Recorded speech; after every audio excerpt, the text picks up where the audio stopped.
Today I'm going to be busting 2 myths that may be preventing you from growing your hair. I will be throwing up on screen photographs of my own hair and the damage that these myths have caused my hair, in hopes, fingers crossed, that nobody else falls for these myths as well. I am starting up a hair care series on hair growth, so if you are interested, please give this video a like so that I know that you enjoy this content and consider subscribing. So myth number 1, you may have heard this already. I feel like this is one that people talk about quite frequently. That is that silicones are bad for your hair. Oftentimes you hear people say things like silicones are terrible for your hair because they lay on top of the hair and they seal the hair, but that is the intended purpose of silicone. We want our hair to be coated and sealed. It helps to protect our hair from the elements, helps to protect our hair from getting snagged, helps to reduce frizz, helps to fight humidity, general elements like wind, rain, sunshine, things like that get protected by those silicones, which is why we want them to coat onto the hair. Oftentimes people say things like silicones don't come out of the hair and they cause build-up, but most silicones within hair care are water soluble or just require like a melt or fractant, i.e. washing your hair will remove the silicones.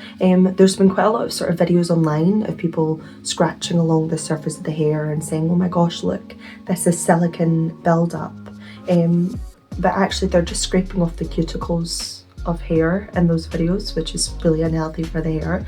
But I did fall for this myth. I'm going to insert some pictures of my hair here, and hopefully that's come up, and then I'm going to insert a video here of my hair before listening to this myth. I do have quite a lot of sort of damage along the my Christmas tree, along the sort of mid back section of my hair, quite a lot of breakage, just without the sort of protective layering of silicone. I found that I was applying more heat to my hair to get it to conform, whereas the silicone really helped me fight frizz. I do have naturally afro textured hair, so when I would do things like blowouts without the silicone there to sort of keep my hair tame and in place, I just found that I was having to keep applying more and more heat. It was snagging more easily. Another thing that silicone is really good for in terms of hair growth is helping to actually maintain those lengths.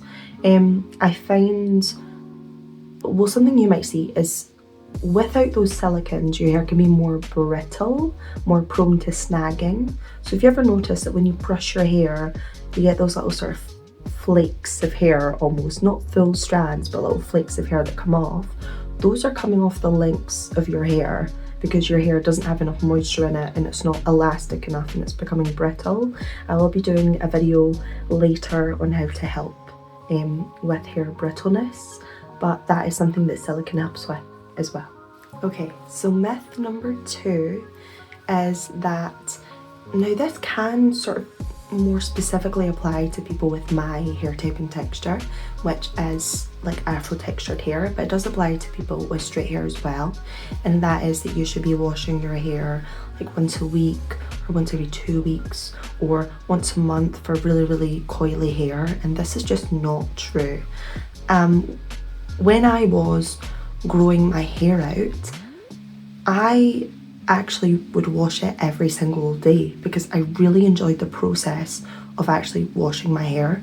Like I was just kind of obsessed with putting in my like deep conditioners and shaving and doing whatever and all the foams and all the stuff. I was just like obsessed with it, and I never really thought too much about it. And then when I started watching more and more things about people with my hair type and texture, like when I was sort of learning to braid my hair, I would see a lot of people talking about how, oh well, I have afro textured hair, so I wash it once every 2 weeks, I wash it once a month.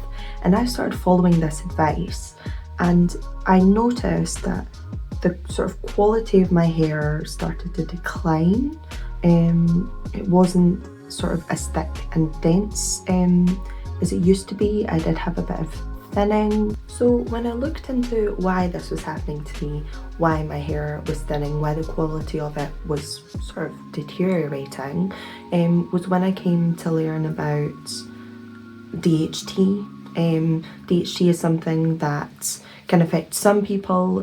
So essentially your body naturally produces DHT, and the longer that you go without washing the hair on your scalp, the more this accumulates, and it can over time cause the follicles to shrink. It can cause your hair to fall out quicker, meaning that if you are trying to grow your hair is in a growth phase for a shorter period of time, meaning that your hair is going to fall out early and not reach its full length potential, which is of course what we want when we're growing our hair. And it just causes a lot of build-up on the scalp, can cause clogged follicles, cause scalp irritation, just a lot of build-up on the scalp that you don't want. And just try and remember that your scalp is skin, and the same as skin anywhere in your body, it wants to be clean. It wants to be clean. And I think it's really, really important to remember that. I think it can be really, really easy to just be like, well, everyone else is not washing their hair for every 2 weeks, so I'm just going to do the same. But just think about, like, the skin on your whole body is just synonymous. So you do want to get in there and wash your scalp and treat your scalp with care. I will be making a video on sort of shampoos and things like that I've used along my journey when growing my hair, and things I find to be really effective to sort of combating the hair thinning that I got as a result of listening to the myth and not washing my hair as frequently as I should have been. So how often you should wash your hair is really going to depend on you. It could be every day, once every 2 days, once every 3 days, but I'd probably cap it about there. Of course, if you want to go and see a trichologist, you totally can, but washing your hair more frequently is really important. It helps to keep the follicles on your scalp unclogged, prevent buildup of DHT, which is going to cause your hair to fall out quicker, help to combat those sorts of things like hair thinning. You don't have to go in with a super strong cleanser.